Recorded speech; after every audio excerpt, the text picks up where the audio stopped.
Did you know that one of San Francisco's least expensive neighborhoods is right by the ocean, right next to Golden Gate Park, and has one of the best bar and restaurant scenes in the entire city? I'm talking about the Outer Sunset neighborhood, and in this video, I'm gonna do a deep dive on the neighborhood, including how much it costs and what it's like to live there. This is Austin Clark, your lawyer turned real estate agent and real estate developer in San Francisco. I've lived in multiple neighborhoods all across San Francisco, giving me in-depth, firsthand knowledge of what it's like to live and work in the city. If you're thinking about relocating or want more information about the market, definitely reach out to me. My contact information is in the description below. I will personally answer every call, every email, every text, and I would be more than happy to help you.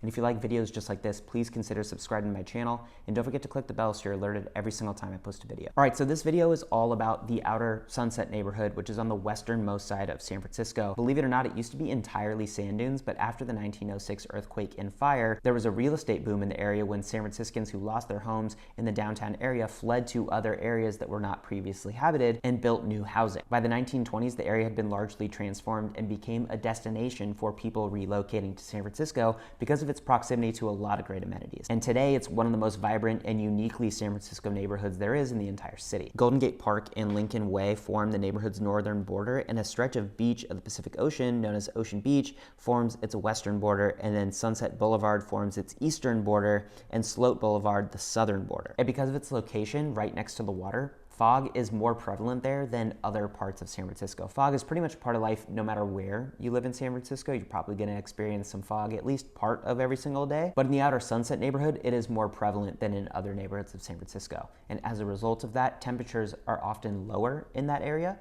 which is one of the reasons why it's a little bit less expensive than other neighborhoods in San Francisco. The area is largely flat, making it a generally walkable neighborhood, but the area is pretty large, so unless you live right next to the main parts of the neighborhood, chances are you'd probably have to have a car to live there, or at least take public transit if you want to go grocery shopping or go out to the bars and restaurants in the area. The Sunset area is generally a pretty heavily trafficked area because it's right by Ocean Beach and right by Golden Gate Park. But even though there's traffic, there are a lot of trees and grass areas that separate the walkers and joggers from all the cars. So it's really easy to walk around, really easy to exercise there, easy to walk your dog, easy to walk with your kids. It's super family friendly, super dog friendly. The Sunset doesn't have a lot of commercial chains and restaurants, but there are a ton of mom and pop style, very unique, very boutique cafes, restaurants, and bars in the area. A lot of homes there are painted brighter colors than you see in other parts of San Francisco, so it has a very distinct look.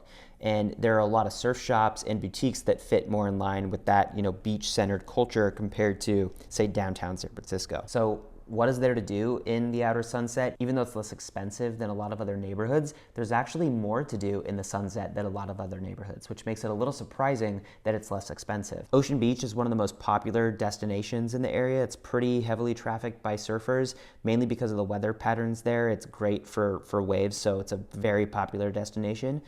During the late spring and summer, it is very, very foggy. If you ever do want to go in the water, it is pretty cold, so definitely bring a wetsuit. San Francisco Zoo is also in the Sunset area. It's a 100-acre public park managed by a nonprofit in San Francisco, and there's over 250 species of animals in the area. It's pretty fun to do, especially if you have kids or friends visiting from out of town. Golden Gate Park is probably my favorite amenity of the area. Apart from all the open green spaces, there are multiple art and educational museums like the California Academy of Sciences, the DeYoung Museum. There's a music concourse area. There's a disc golf course. There's a regular golf course. The oldest public Japanese tea garden in the United States is in Golden Gate Park. There's a conservatory of flowers. There are windmills, sculptures. There's even a carousel.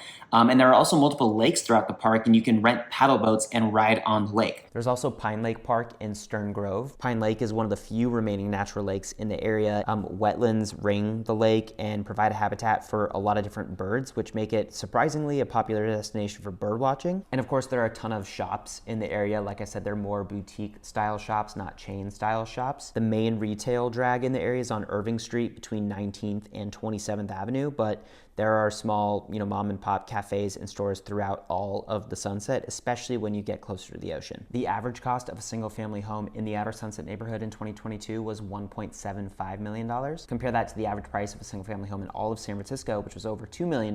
You can see how much less expensive the Outer Sunset is, the average price of a condo in the Outer Sunset was about $978,000. And compare that to the average condo price in San Francisco, which was closer to $1.4 million. So both single-family homes and condos are substantially less expensive in the Outer Sunset than your average home or condo in the rest of San Francisco. Average rent for a 2-bedroom in the area is about $3,500 to $4,000 a month, which is also less than the average rent for a 2-bedroom in all of San Francisco, which is a little bit over $4,000 a month. The reason it's less expensive, notwithstanding all the great things to do in the area, there are 2 reasons. One, it's a lot colder there than other areas of San Francisco because of its proximity to the ocean. There's more fog there throughout longer parts of the day.